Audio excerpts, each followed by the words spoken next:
I think what excites us the most at Treyarch is that we're really taking the gloves off with the story and narrative. We're making a complex story for a complex gamer who can follow an overarching narrative.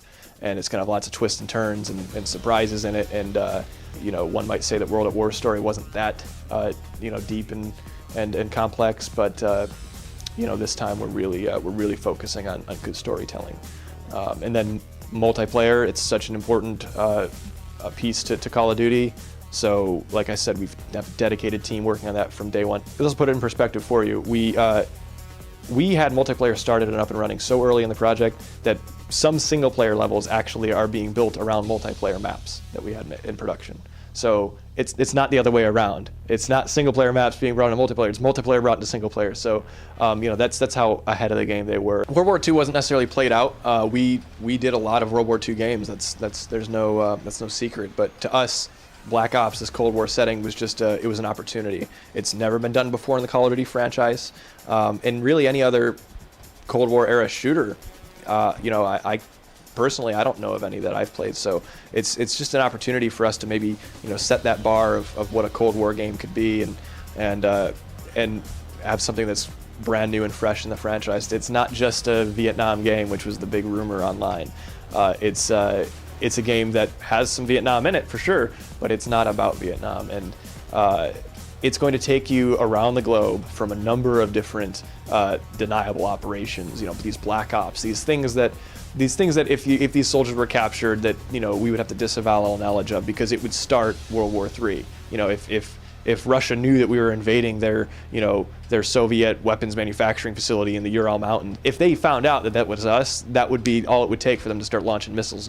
We got to hear stories from advisors like Major John Blaster, who is the foremost published author on the subject. He was actually a member of SOG, which is the Studies and Observations Group.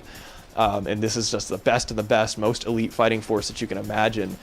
They would operate in Vietnam and in other areas around the world, and they would do these missions that are just crazy. And they could have anything. They would walk into an armory and they'd go, all right, I need 3 50 cals, and I need to retrofit that Jeep with this 50 cal, and we need to have that Huey, and they would just select whatever they needed for their mission, and they could have it. They could take it. So. In terms of gameplay, that really allowed us to take the gloves off, because we could do a lot of cool stuff. Like the stuff the stories he was telling us, it's like, no, that really happened, and as game designers, we're like, that's going to be really fun to play, so let's go do it. These are black operatives. You need to be able to handle the wide array of combat scenarios, whether it's the stealthy sequence or the run and gun action sequence, kick and ass sequence, even the weapon ammunition type. You got to experiment with either the different tips for your crossbow, whether it's just your traditional bolt or your explosive tip. You shoot a guy in the leg and his leg blows off, or the SPAS 12 shotgun. We got to use those incendiary rounds. They're called Dragon's Breath, and so they literally they explode when you shoot them. And you can find YouTube footage of it. It's crazy. We're really focused on this diverse experience, and part of that is we're creating these new characters.